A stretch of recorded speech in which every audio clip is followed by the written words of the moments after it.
Hey everyone, if you love combat sports in all forms, make sure to hit the like, share, subscribe button to the Drewsperience, the show that's 100% combat sports on all platforms. We are quickly growing. Today's guest, this is one I've been wanting to have for a while. I got to thank Darren, my boy Darren Chan, for this. He's the one that set this up. So he is a prize fighter. He's also a devoted father and an amazing coach out of the UK, weighing in at 155 or 145. I got the weight class there wrong, probably, but you'll correct me. Weighing in at either featherweight or lightweight. He throws kicks like Andy Hug. He's Alfie, the Axeman Davis. Welcome to the Drewsperience, Alfie. Yeah, hey buddy. Yeah, good. Yeah, I'm a lightweight, but even that might be a distant memory soon, man. It's hard work getting down there. But yeah, lightweight. Yeah, thanks for having me on, man. Yeah, it was my pleasure, man. This is super cool because like I saw you throw kicks in like Andy Hug, and you're telling me off before recording that like you have a kickboxing background, but you were learning like you saw a lot of Kyokushin competitions like karate competitions like on the web or and whatnot. Yeah. So yeah, as I was saying, I trained. It was a style of karate, which also they called it kickboxing, Hmm. but the syllabus that I got to black belt in was essentially a lot of karate techniques. Yeah, it was a big franchise over here in the UK in the 70s and 80s. It was a franchise called ECA. It's like ECKA. So they have a lot of the Kyokushin karate kicks, and yeah, so axe kicks, spinning hook kicks, name it, crescent kicks. But then it's just they label it as kickboxing. But then yeah, YouTube was I'm a bit of a YouTube black belt because I used to study Andy Hug a lot. Yeah, I used to watch a lot of um, Kyokushin karate competitions, and then yeah, so yeah, it's a good sport. I like it, man. I like it. It's just I always say a lot of people, especially if they're like do Muay Thai or something, people like karate. They sort of look down a bit on karate, and then I say, "Have you seen Kyokushin karate?" And they're like, "Oh shit, that sounds brutal." Yeah, so I think it's like the sort of brutal style of karate, isn't it? It really is. I mean, I respect all different arts of karate. You have to respect them regardless. But yeah, when you say Kyokushin, they look and then they see what we do. It's like, oh, so you guys are built different. It's like, yeah, we don't have the Yeah. same.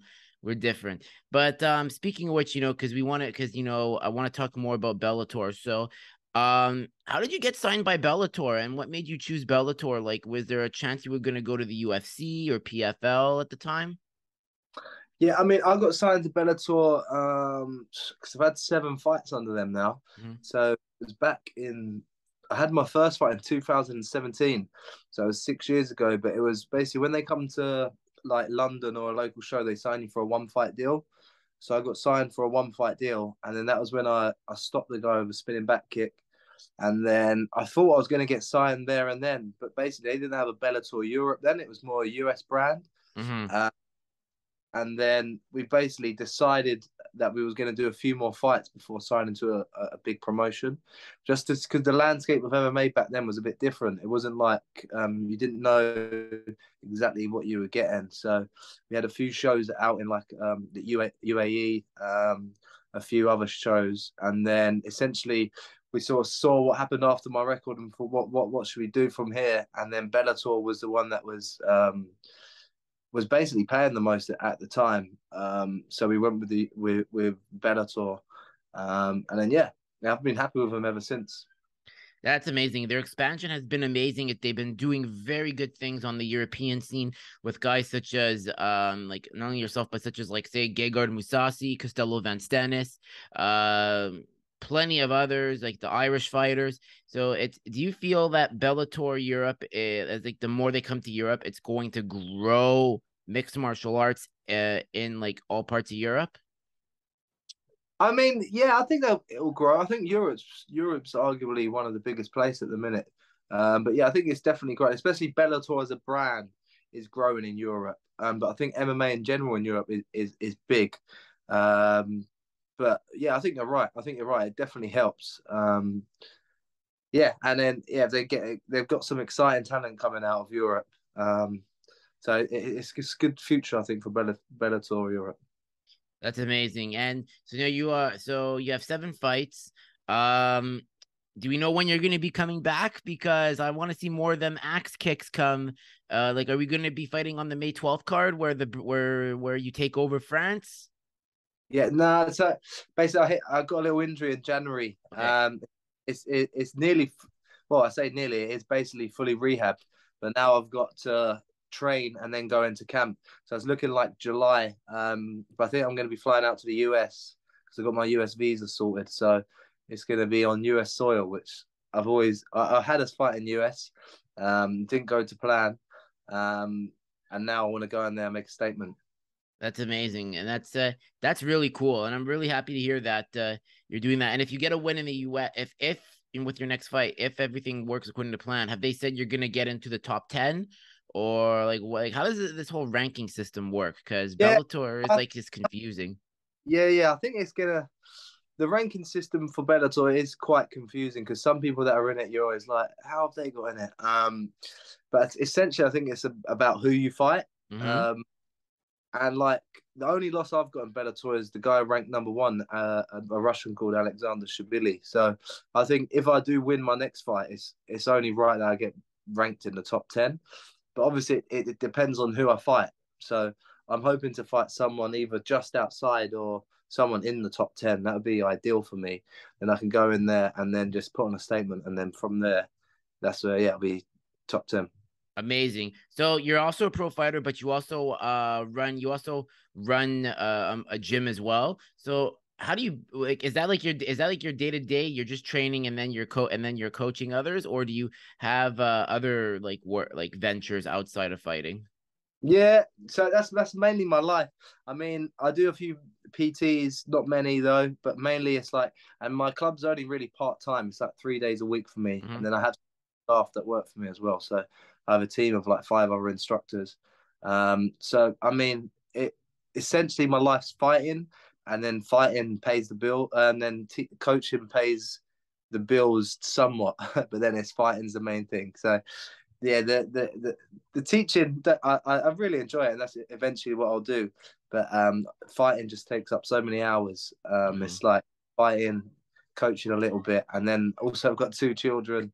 Yeah, I've got fiance, so life's busy for me, mate. It's up early, going to bed late. That's part of fatherhood, man. Once you get them kids, like it's like they come first. True. Yeah. Got to be yeah. Got to provide for them, haven't you? Yeah. Are they going to be training in martial arts too when it's time, or are you going to let them pick other sports? Yeah. I mean, yeah. I mean, I'd like to teach them the art of martial arts, but I don't know if I'd want to get them into fighting for a living. Yeah. You know, I mean, I thought the reason I got into fighting because I was an angry teenager going to prove. You know what I mean? But I mean, not many people that fight in a cage for a living are like sane. So hopefully, I've done the fighting for the family. You know what I mean? But I definitely think that martial arts, like teach them a martial art, how to the respect of it, learn how to defend themselves, the self defense, all of the life skills that they gain from martial arts Hmm. is. It is essential, I think, for life. So they're going to be learning that. But as for being a prize fighter like me, hopefully not. Hopefully they're going to be a lawyer or a dentist or I don't know something else, man. Yeah, I don't. It's not a pretty career, but that's amazing. And they look. They I mean they don't have to have a hard life because you're because as a fighter you're a coach, but you also do PTs. But you said you're doing what you can to win that title, and then that obviously sets you up and your family for life, basically. Yeah. That's it. The highest of high, mate. That's what we're chasing. Always, agree to that. So, bit of a fight talk here. Obviously, we all watched UFC 287 last night. What were your thoughts on the main event? I thought it was good. I mean, I mean, yeah. I mean, obviously, I'm happy for Adesanya. He managed to get it back, but I hope that they get to do the rematch, man. Because I'm kind of sad for Pierre in that I don't think they're going to give him the rematch. I think that's them done, man. Adesanya's the cash cow. They wanted him to win it, and that's it done.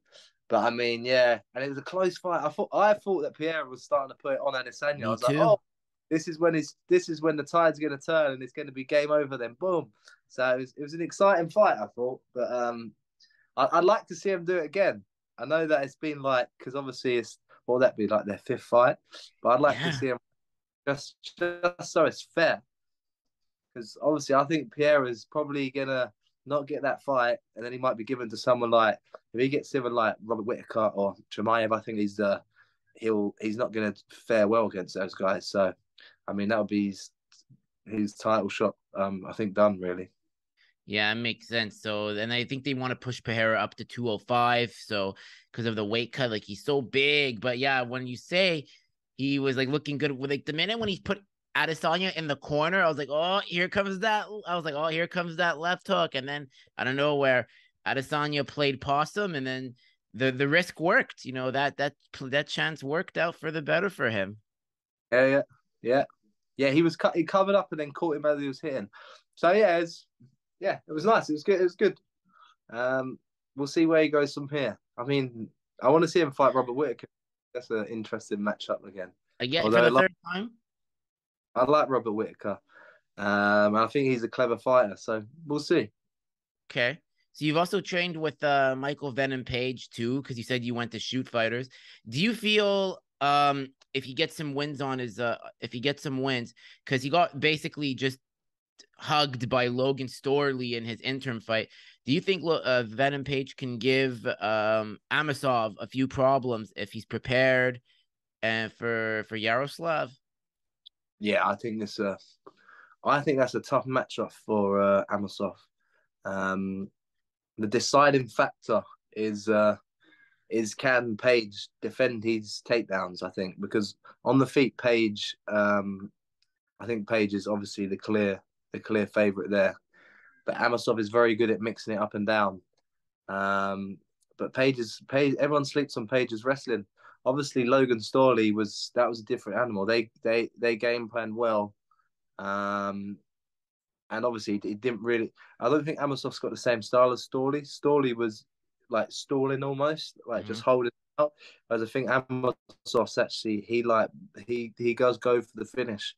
I think that could be his downfall. Actually, him trying to hit him will be when Page can stand up. But it's an exciting fight. I think yeah, anything could happen on the night. But I think Page could definitely win that title. Yeah, that's very true. I think it's a very interesting fight. I believe that I think it will be great to get get a welterweight champion for the UK and Bellator because they've really groomed Page to be the poster child. Like he's a sublime striker like Izzy, but at welterweight. Yeah, yeah, yeah. I Is mean, yeah, they have. It'll be good if he gets it. I think probably deserved over the years that he's put in at Bellator as well. But yeah, that Amosov's no joke, man. What was he 26? No, it's a tough cookie to crack. So welterweight Khabib. That's what I call him. yeah. I think arguably there's a few guys in Bellator that there's the argument. I think Amosov versus Leon Edwards, who wins? It's a questionable one, isn't it? Yeah, so there's all, like the middleweight guy in Bellator as well. Eblin. Yeah, Johnny Eblin. I think he beats Adesanya and Piera. So Bellator have got the talent now where it's like it's a question. You know what I mean? It's like who's going to win that? And then you got the light heavyweight champ as well, the Russian guy. He's nasty. And then obviously the lightweight tournament. I think the roster on Bellator, there's arguments all around, really. Like, but obviously the UFC are just so good at promoting. They've got that branding. They've got the Coca-Cola effect, and currently Bellator is Pepsi. But you never know; we could take over.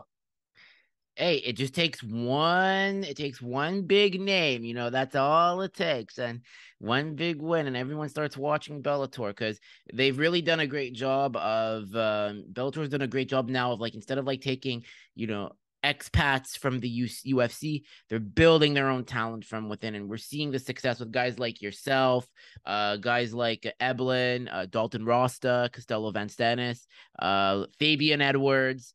And it's really nice to see that Bellator can finally be like, I mean, look, it's the UFC's got to be number one, but Bellator, they get the right promoter where they can get that Dana White effect, and Pepsi, the Pepsi effect could work for a bit here. Yeah, Yeah, no, I think you're right. Yeah, it's just we need that promotion. Yeah.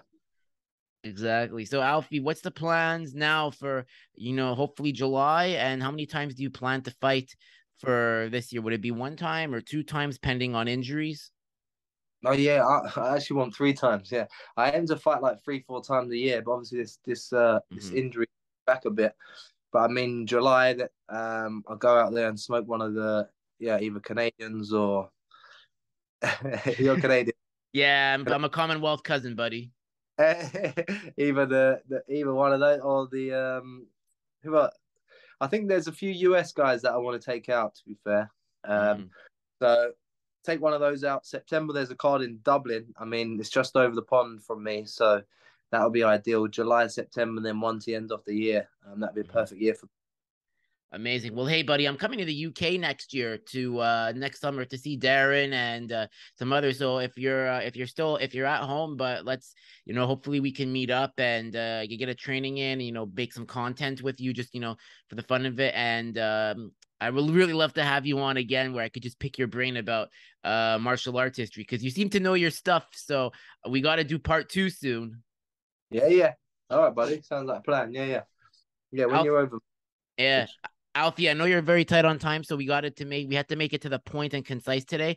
I am so thankful I had you on. I really appreciate it. Once again, thank you, Darren, for really setting this up. And Alfie, I'm gonna make sure you get some Kyokushin fans when I post these in the forums that I'm on, and they'll just say, "Look, he endorsed us."